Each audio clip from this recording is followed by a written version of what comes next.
On va mettre plusieurs rondins et au dernier moment, on laissera que En fait, il faut qu'il y ait un rondin sous chaque trait de Jupiter. Ouais. Un rondin, un sur les Et deux. je vais mettre un sur chaque trait de Jupiter, toute une série Au pour... centre, là où il y a le repère, tu mets donc le rondin au droit du trait de Jupiter, un autre là-bas, tu mesures les hauteurs. Et... Non, je mesure rien du tout, on va le poser, on va le faire ensemble quand tu reviendras. Ouais, moi je veux dire, il faut qu'on soit à peu près les mêmes. Il faut des rondins de même diamètre. Ouais. Après, la flèche, on peut la déterminer, hein, c'est qu'un angle, donc si là, c'est une droite. Hein. Pas de souci, parce que c'est des différences. Ouais. Il faut qu'on ait la différence, il n'y a pas de souci. Hein. Bon, on fait comme ça. Bon, on continue à l'aligner? On continue. Allez.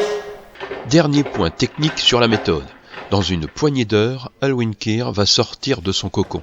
L'atelier bois de la l'ALEFPA, qui l'a vu se construire, prendre corps et devenir ce bateau d'inspiration viking, ne sera plus qu'un souvenir. Ça faisait quasiment 3 ans que le bateau était dans son atelier de la communauté Paul Machy, rue des Trois Fermes, ici à Petit-Fort-Philippe.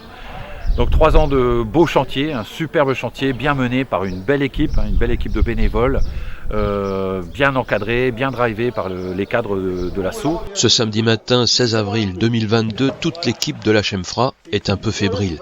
Personne ici n'a encore accouché par césarienne un atelier bois d'un bateau de 12 mètres de long. On va déplacer la remorque. Alors on fait attention à chaque geste, on théorise et on met en pratique. Le bateau ne doit pas craquer, se fendre ou se briser. Il doit rester stoïque, impassible. Afin de pouvoir le déplacer plus facilement, on enlève les vieux pneus sur lesquels reposait le bateau depuis septembre contre des rondins de bois. L'objectif de l'équipe est de présenter le bébé pour qu'il soit dans les meilleures conditions lorsqu'il faudra respirer, pousser et tirer. Il descend. Voilà. Il bouge plus le rondin normalement. Regarde Christian, si le rondin bouge, je dois être dessus. Une autre opération peut alors commencer. Des membres d'associations de reconstitution viking sont arrivés. Ils sont pesés et numérotés pour embarquer sur Alwyn Keir pour une raison bien précise. On a fait une mesure statique, c'est-à-dire qu'on a fait poser le bateau sur 2 appuis au bout de la quille dans la partie droite, juste avant les tambours et les traves. Donc on a mis 2 rondins. On a mesuré la distance entre les 2 rondins, à 7,70 m à peu près. Et ensuite, on a mesuré la hauteur par rapport au sol. On a fait monter 15 personnes, parce que le bateau, lui, est conçu pour 15 personnes. Un équipage de 15 personnes. Et le bateau n'a pas bougé avec 15 personnes à bord.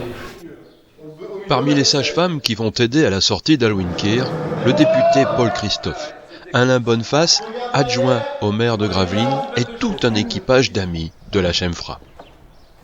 Le bébé se présente bien, sa sortie se fait sans difficulté. Cadencé comme une respiration de l'effort conjugué, il y a ceux qui poussent et ceux qui tirent. Peu à peu, le jeune bateau quitte l'atelier.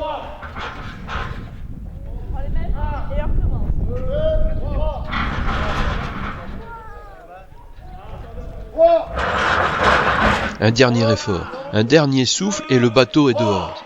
Il est immédiatement baptisé d'applaudissements de joie comme un triomphe et c'est toute une joyeuse compagnie qui est fière d'avoir participé ce samedi 16 avril 2022 à la sortie d'atelier du jeune Alwyn Keir, bateau viking. Donc belle étape aujourd'hui, ce samedi, on a sorti le bateau de son atelier, on a dû faire un trou dans le mur avec l'association Agir.